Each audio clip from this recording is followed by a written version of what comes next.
Après Black Widow, un nouveau blockbuster, Mac Windows, le rassemblement.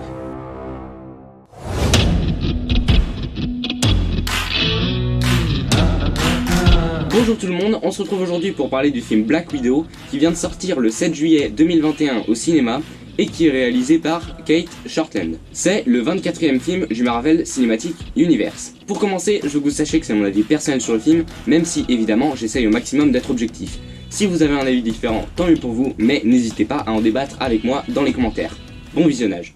Donc, après les événements de Captain America Civil War, Natasha Romanoff, qui est donc la veuve noire, une ancienne espionne du KGB et maintenant une ancienne espionne du SHIELD et maintenant une ancienne Avengers, Natasha Romanoff est en cavale et elle va retrouver son ancienne famille pour démanteler un complot terroriste international. Bref, vous savez de quoi parle le film, on va maintenant parler de l'ambiance et de l'univers. Bon déjà, si vous faites partie de ceux qui ne suivent pas activement le Marvel Cinematic Universe et qui s'y perdent un peu, sachez que vous pouvez voir le film sans avoir vu aucun autre film de l'univers en fait. Bon, après c'est sûr qu'il y a quelques noms, quelques événements dont les personnages parlent que vous allez pas forcément comprendre, mais l'intrigue du film est vachement indépendante je trouve par rapport aux autres films Marvel. Et c'est ça qui m'a vraiment surpris parce que, je vous jure, à part Natasha Romanoff, le personnage principal, il n'y a aucun personnage de l'univers qui apparaît à l'écran. Enfin si un, mais il est là genre 40 secondes, je trouve ça vraiment cool, parce qu'ils auraient pu partir dans le fanservice à gogo, il y avait des rumeurs comme quoi il y aurait pu avoir Iron Man dedans et tout, bon honnêtement ça m'aurait pas dérangé tant que ça, mais là c'est cool parce que le film ils ont vraiment voulu développer leur truc un peu fermé et je trouve que c'est bien, ils auraient pu faire un truc hyper relou, donc ouais je trouve que c'est plutôt cool. Pour ce qui est de l'ambiance, après les premières minutes je m'attendais à un truc très dark, très psychologique, un truc d'espionnage quoi, mais au final ça s'est révélé être un univers assez basique comme dans les autres Marvel plus ou moins, donc un truc d'action teinté de science-fiction, donc rien d'extrêmement original. Bon c'est efficace, t'as plein de gadgets sympas, de la technologie, c'est cool, ça m'a un peu fait penser aux jeux vidéo Just Cause 3.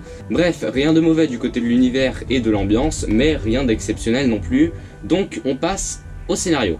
Le scénario du film n'est pas mauvais, il est juste basique. Le film avait un potentiel de fou, il en a pas l'air comme ça, mais les 10 premières minutes te laissent entrevoir une histoire passionnante, une histoire psychologique, une histoire géniale, mais au final tu dois te contenter d'une histoire de complot international vue et revue. Dites-vous que c'est plus ou moins la même histoire que Captain America and the Winter Soldier, mais en moins bien. Il y avait vraiment moyen de se plonger dans les origines, dans le passé de Black Widow, mais au final le film passe à côté de ça et tu as juste, je sais pas moi, 10 minutes sur un film de 2h30, il y avait quand même moyen de faire mieux. Et en fait le film ça va être un peu comme ça partout en fait, le film est vraiment rempli de bonnes idées, d'opportunités, mais il va passer à côté de quasiment tout. Bref, du coup ça n'est qu'une histoire de vengeance assez basique avec des rebondissements plutôt prévisibles et des facilités scénaristiques, ça il y en a pas mal.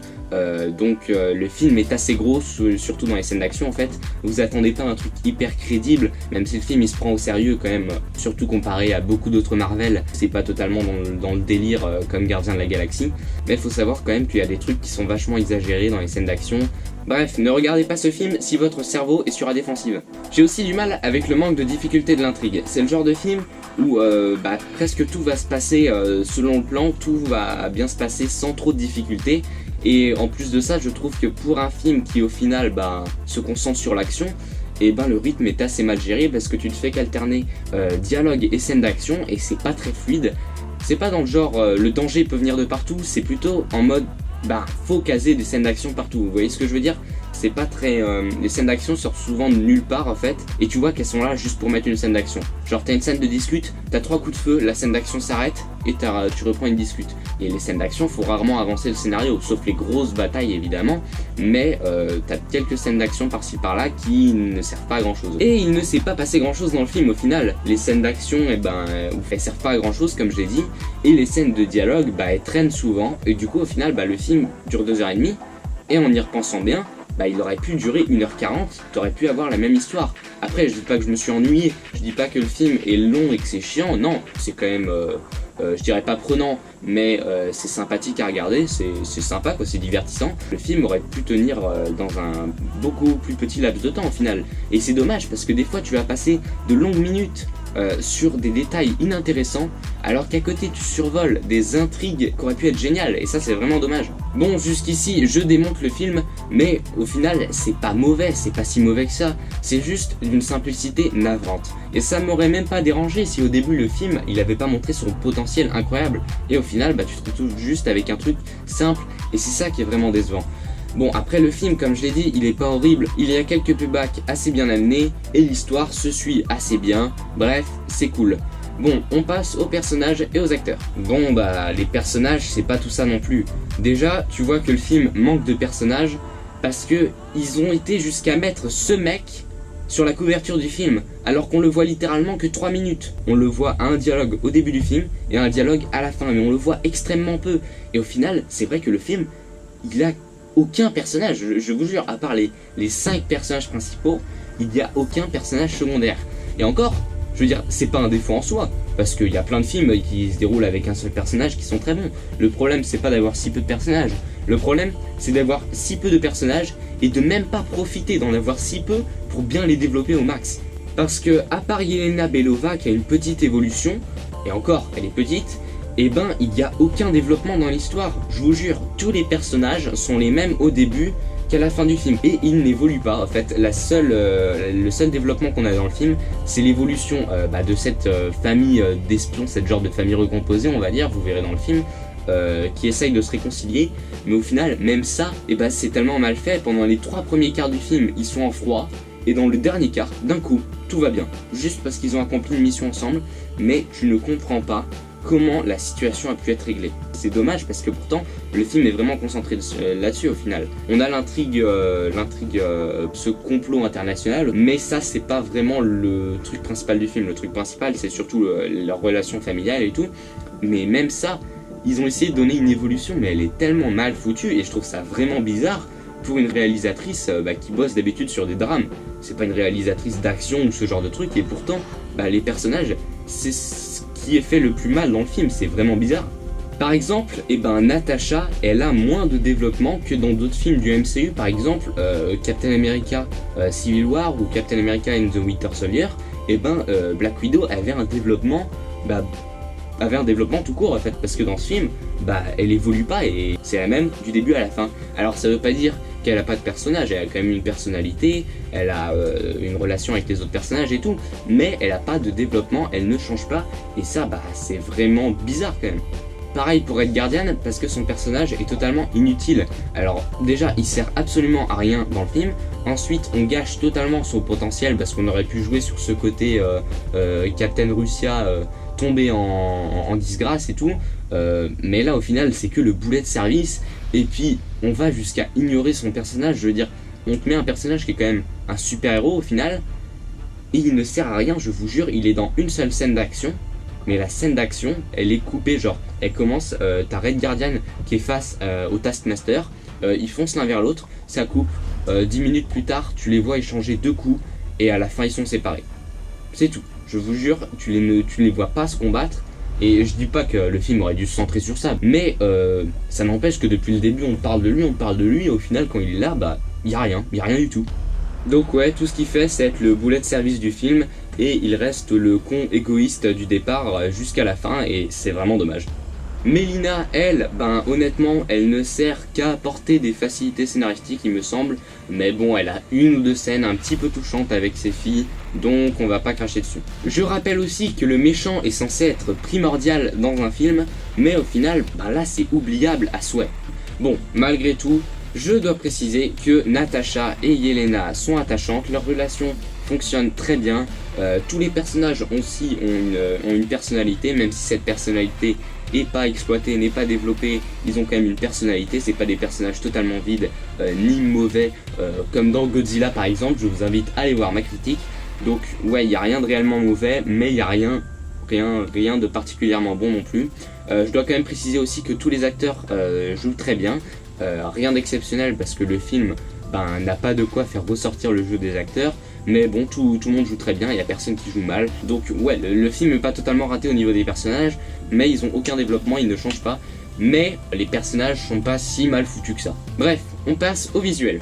Le film est vraiment pas moche visuellement, je pense que c'est le point où le film est le plus efficace. Alors il est pas exceptionnel, mais en revanche la photographie est plutôt pas mal, les jeux de lumière sont assez cool, ça me rappelle un peu Captain America Civil War et Avengers Endgame, donc voilà, la lumière, l'éclairage est assez joli.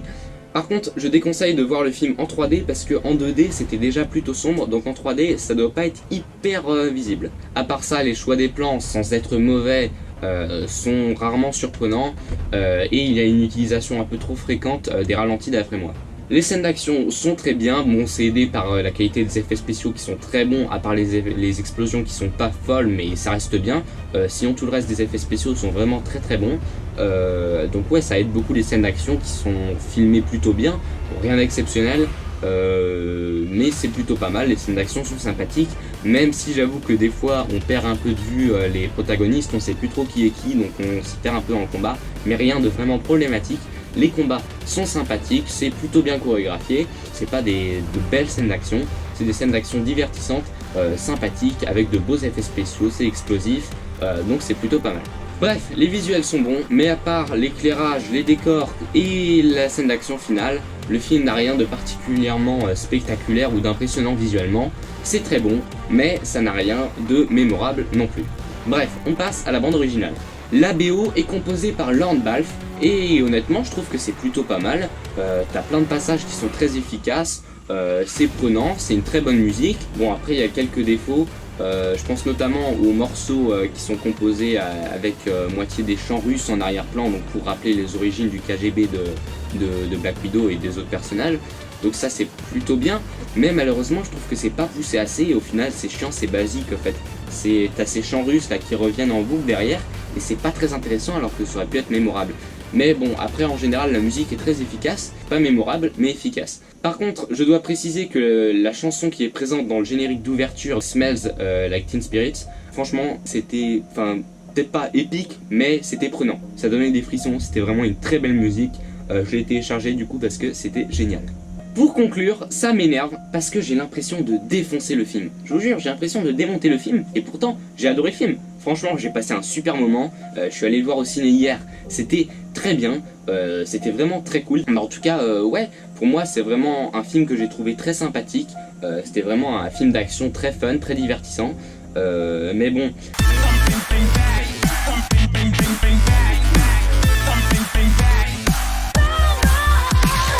Donc au final le film il était pas exceptionnel, les visuels étaient sympas mais pas non plus incroyables, la bande originale était efficace mais pas mémorable non plus, les acteurs étaient bons mais il n'y avait rien de particulièrement impactant, le scénario est basique sans être non plus mauvais, et les personnages sont attachants mais sans être bien développés. Donc voilà, en fait c'est pareil pour le film à tous les niveaux. Et donc ouais, le film n'est pas mauvais, bien au contraire, il est rempli de bonnes idées, mais il passe à côté de toutes ces bonnes idées pour t'offrir un truc juste ok, et ça c'est vraiment dommage. Bref, si je devais lui donner une note en essayant d'être objectif comme d'habitude, je lui mettrais environ 12 sur 20, parce qu'il dépasse quand même un film moyen, c'est pas un film moyen, c'est un film quand même sympathique avec de bons effets spéciaux, il y a de quoi t'impressionner, de passer un très bon moment, mais il ne sort pas non plus du lot, donc ça reste un divertissement assez basique. Bon, après, comme toujours, ma note est là, histoire de, l'important c'est mon résumé global. Donc oui, pour moi,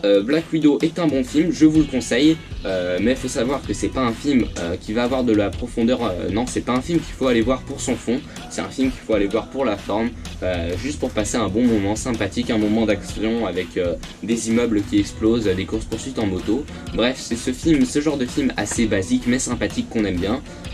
Donc c'est à vous de savoir si Black Widow pourra vous plaire d'après ce que je vous ai dit. Personnellement j'ai bien kiffé, mais là où le film aurait pu être exceptionnel, au final c'est juste un Marvel parmi tant d'autres. Bon bah voilà, c'en est tout pour cette partie sans spoilers.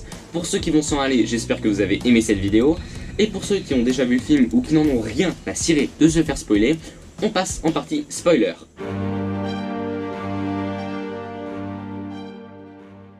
Plume, j'ai une critique à finir là. Ah, c'est ma kryptonite. Bon bah on se revoit dans une demi-heure. Ah, bah non. Quelle générosité, Belette. Bon, bref. Pour en revenir à ce dont on parlait, c'est-à-dire Black Widow, déjà quand le film commence, tu te dis oh non, encore une scène d'enfance pour te montrer en mode déjà enfant, elle avait un destin incroyable et elle était destinée à devenir quelqu'un d'exceptionnel, quand tout à coup, son monde de bonheur a changé pour tomber dans le désespoir. Vous voyez ce que je veux dire? Ce genre de scène qui ne sert à rien, sauf que là, en fait, ça change tout d'un coup, parce que tu vois qu'elles se font enlever, et là tu commences à voir leur formatage psychologique là, pour être entraîné par le KGB, et cette scène est juste géniale. J'en ai déjà parlé, mais ce générique d'introduction était tellement hypant, mais c'était une intro digne d'un grand film quoi, avec la musique en arrière-plan, c'était génial, et c'est ça que j'aurais voulu voir. Je reviens. Quand j'ai vu l'intro du film, je me suis dit, il y a moyen que ça devienne un de mes Marvel préférés, voire mon préféré. Mais finalement, non, déception. Mais cette scène de générique était tellement énorme avec la musique, je reviens dessus, mais il y avait de l'émotion, ça faisait monter tes attentes en flèche. Et t'aurais voulu pousser dans ce sens-là, quoi. Ça faisait penser un peu à Nikita, t'aurais voulu les voir être enfermés pendant des années, conditionnés, entraînés, coupés du monde. Et ça aurait été génial, et au final tu as ce 20 ans plus tard là qui vient tout foutre en l'air, c'est vraiment dommage. Et même après ce 20 ans plus tard, tu te disais ouais ça se trouve ils vont continuer dans le reste du film, tu vas avoir des flashbacks et puis cette origin story de Black Widow va continuer à être racontée bout par bout, peut-être même en assimilant les flashbacks à des scènes du présent, peut-être en faisant des parallèles visuellement ou thématiquement, mais au final non, on n'en reparle plus et tu en apprendras pas plus et c'est vraiment dommage. Et ouais, au lieu d'avoir tout ça, on va passer de longues minutes à te montrer Melina qui dresse des cochons avec son gaz de contrôle des esprits là. Qu'est-ce qu'on en a à cirer? On avait déjà compris comment ça marchait. Franchement, ils nous montrent ça comme si ça avait de l'importance. T'as compris? Non, parce que ça c'était une blague de haut niveau, je suis fier de moi.